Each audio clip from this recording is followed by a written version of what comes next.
Hello guys, today I want to show you all you need to know about how to deploy and run a RESTful Java app on Docker and Kubernetes. Okay, let's go to the code. This is a simple RESTful Java application. This is the main class, which is hello world application. It is a Spring Boot application. It has a REST controller annotation, request mapping on /API, and it has one method here, get mapping on hello, and this function, this method returns hello world. So let's run this API first and test it. Let me run it.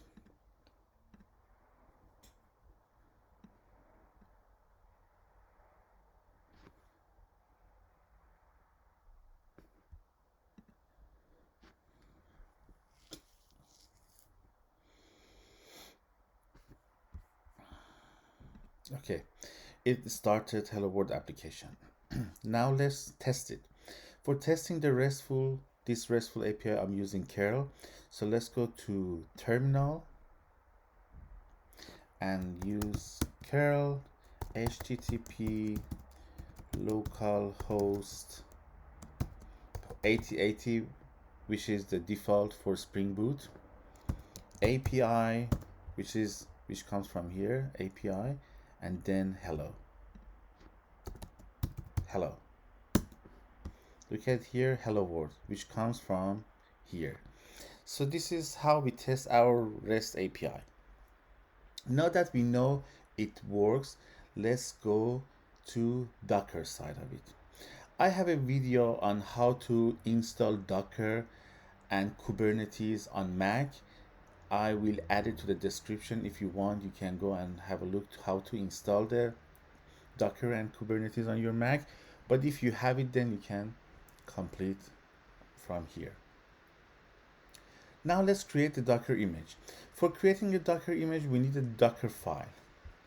Let me go and stop the application. We don't need to run the application. Okay. So if you look at this Dockerfile is a file which tells Docker how to create the image and how to run it. The first line says from openjdk 11, means we need to have Java version 11. This is the base image. And then inside our container, we need to create app folder. You can use whatever you want. You don't have to use app. It's just a folder. It's just any folder. You can use your name, whatever. And then we say that copy build libs Kubernetes jar into hello world. Let me explain it. So when you build your application, for example, using your Gradle, when you come and build your application, then if you look at your left panel in the project panel, look at here, it says go to the build directory, which is this build. Inside build, go to libs directory, which is this, and in here it says look for the Kubernetes 001 jar, which is this jar file. This is what the build process generates for us, and this is in this library in a Spring Boot application. So what you need to put here is the address to your jar file, to the final jar file.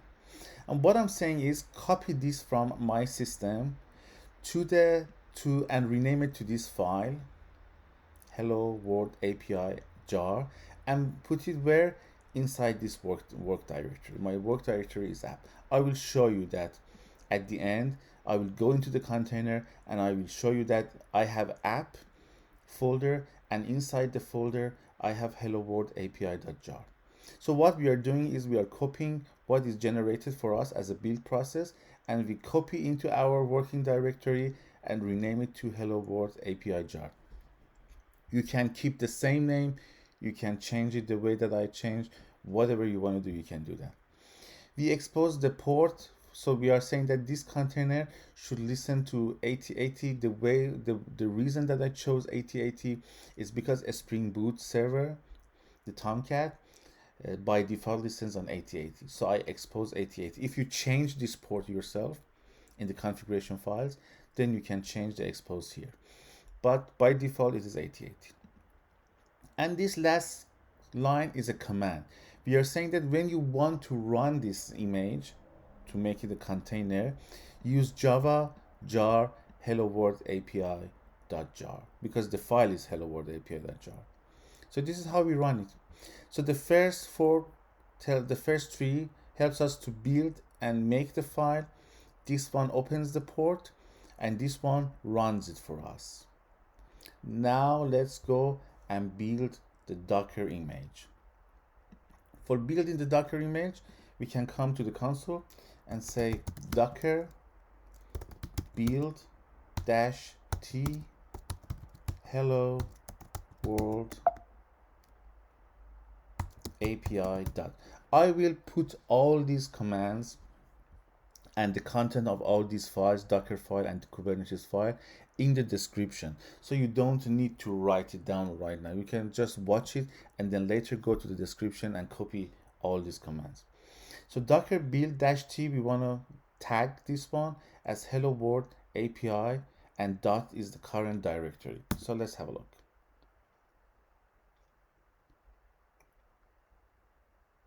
It's building our image for us based on these instructions. So it gets the OpenJDK 11, it creates the app folder, it builds the system. Actually, it doesn't build, it goes into this folder and gets this and copies with this name and makes this ready for us and exposes this 8080 for us. Okay, look at here. Where is the tool? Here, look at here. It creates the working directory. This is what we set here. And number 3 of 3, it copies this jar file to this, which is what we set here. All right, it's done.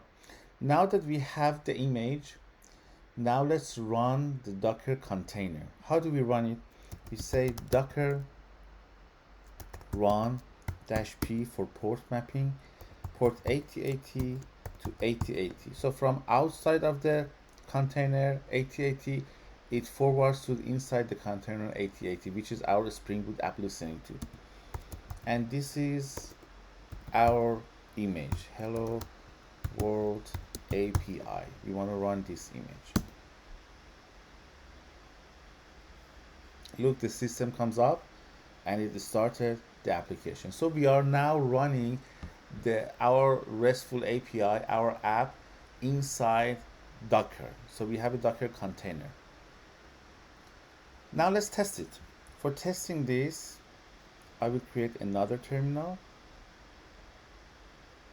and I use curl http localhost port 8080, because we mapped port 8080, API hello. Look at here, we received the response. So what are we doing now is running our application not directly but inside Docker, inside the Docker container, and we are accessing the application from outside to the inside of the Docker container, and it's interesting. So let's connect to the container. Now that we have a container up and running, let's connect to the container and see if we have this app folder, if we have this jar folder. Let's have a look. So for doing that, we need to do docker ps first. This is our container ID. We need to copy our container ID and say docker exec in the interactive mode, container ID and bin bash. Look at here, print working directory. So we have directory app. I can show you that it's a directory. If I go one level up and get a ls, look, it's like a Linux environment, and this app is what we created. This is here, working directory app. It creates this app for us. So let's see the app and look what is inside app, hello world API.jar. This is what we put here. So it's a proof that what's happening here. All these are constructed based on what you put in the Docker file. Okay, So now that we don't need it, let's come out of it. Okay. Now let's push the Docker image to Docker Hub. Now we're done with let me go here and stop this Docker container. We are done with Docker container. We don't want to run using Docker. We want to deploy and run using Kubernetes. So let me stop this one. Okay, now we have a Docker image. We have a Docker image. We want to deploy it and run it on Kubernetes. For doing that, we first need to create a an account on Docker Hub. Docker Hub is a website, is a repository. You can go to Docker Hub, create your own account, and then you need to push your image into your Docker Hub account first so that you can use it in Kubernetes. So how we do it, we need, for example, at the beginning to log into our Docker Hub. So we can Docker login. By doing Docker login, it gets your username and password, and it goes and logs you in into the Docker Hub account. Now I can work with my Docker Hub account. So what is the command is Docker. We need to tag our image first. We say hello world API. We want to tag it as Reza Complete. This Reza Complete is my account name on Docker Hub. You shouldn't use this. You should use your own account name. So my account name is Reza Complete, and then hello world API, for example, version 1.0.0. So you need to use the same command, only change this one with your own account name. And this is for tagging our image. Now we need to push Docker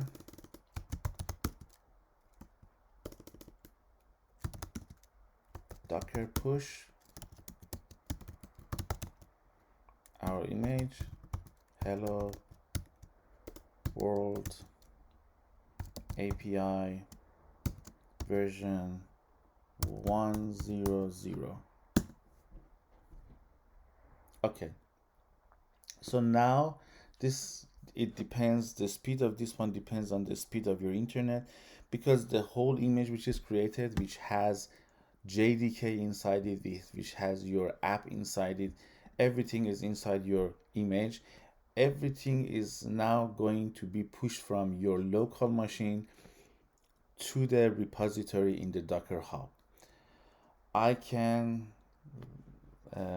show you, let me have a look to see if I can show you my Docker Hub. Docker, let's use here Docker Hub. I will show you. I'm using my other screen. Look, this is now completed here. So what I'm going to show you is this. This is my Docker Hub account. Reza Complete is my account name. If you look at here, I have different things, and what we have here, if I refresh it,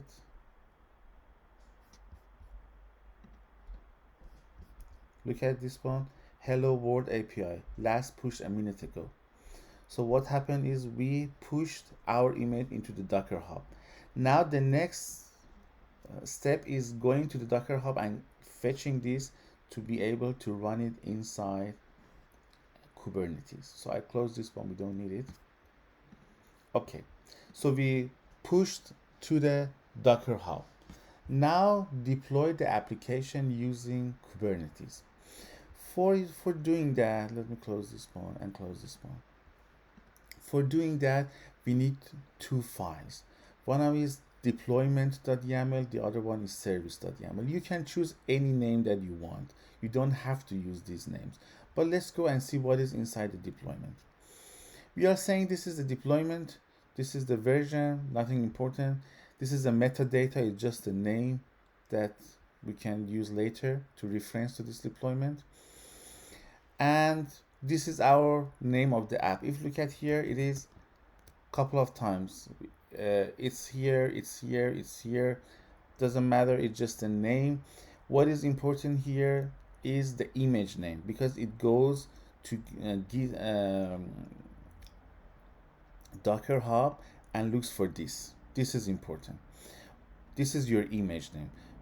For me, it's Reza Complete / hello world API version 100. For you, this part should be something else. This part should be your name, your account name. But the rest is the same. I will put this in the description. So copy the same file, put it in your system, and just change the Reza Complete with your name. And the container, we know that the port on the container is 8080. So we know that. And this is our image. These two are very important. The rest is just some names. Now the service, the version is v1, the kind, it's a service. It's again a name of the service that we can access to it and work with it later.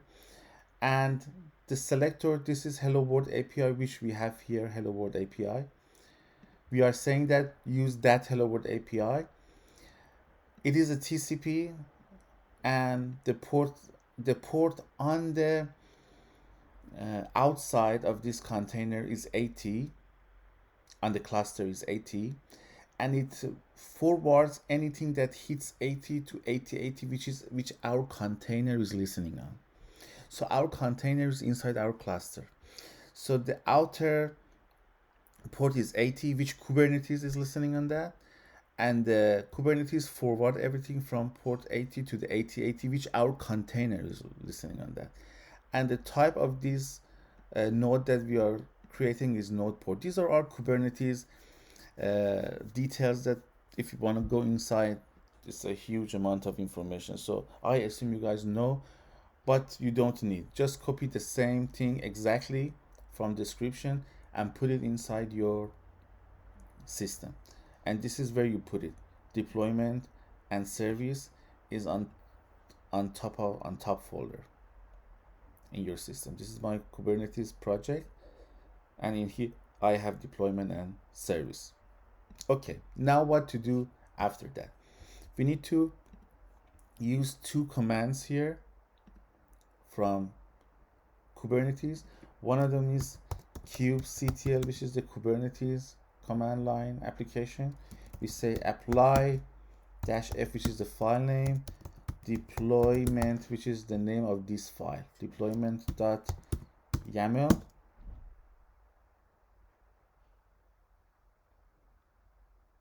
Oh, it's deployment.yaml. The deployment is created. Now we do the same thing, but this time is our service.yaml. Now the service is also created. Let's look at the service to see if everything is working fine. kubectl get services. Look at here. This is our service, hello world service, type node port, which we put here. We put in the service node port. This is the IP of the cluster. There is no external ID. This is the port that it is listening on, and it is a TCP. We need this information to run the application. This port is very important for us. If you are using on your Mac system the same way as I'm using, you can say, before that, let me show you something else. kubectl get deployments. Look at here, the hello world API deployment is up and it's available. One instance is available. Okay, everything is good. So let's say curl http on Mac, on your own system, and if you are using Docker desktop, if you are using Mac, and if you are using Docker desktop for your Kubernetes and Docker, then you can say local host. What is the port? The port is this port, where we get from kubectl get services. kubectl get services. This is our application. This is our port. We copy our port, we paste it here, and the rest. API hello. Look at here, hello world. So what happened here is we wrote our application. We created a Docker image. We deployed and run our image on Kubernetes. And what we are seeing here is this hits Kubernetes environment. This hits Kubernetes because the port for us is 3.145, which is this one, which is the port for the node port here. And it forwards this one to our container, and our container is up and it shows this message. This is all you need to deploy your app using Docker on Kubernetes. Now let's go further and see the application log on the Kubernetes. Now you're done. Everything is working, everything is up on your cluster, and you can connect to that and run it, which is exciting. But let's look at the log of your application in case if you want to know it. If you want to do that, you need to find your pods. So you say kubectl get pods. So this is my pod. There's only one pod here. So what we need is to copy the pod name, because the container, our Docker container, is really inside this pod. So we can say kubectl logs and the pod name. Look at here. This comes from your container. So you can see the log of your application inside your container, inside your pod, inside your Kubernetes environment. I will add all these commands to the description. Don't worry about that. So that's all. If you're finding this video helpful or interesting, it's a good time to subscribe to my channel. I'm going to show you lots of amazing stuff here in this channel. Thank you for watching and see you later.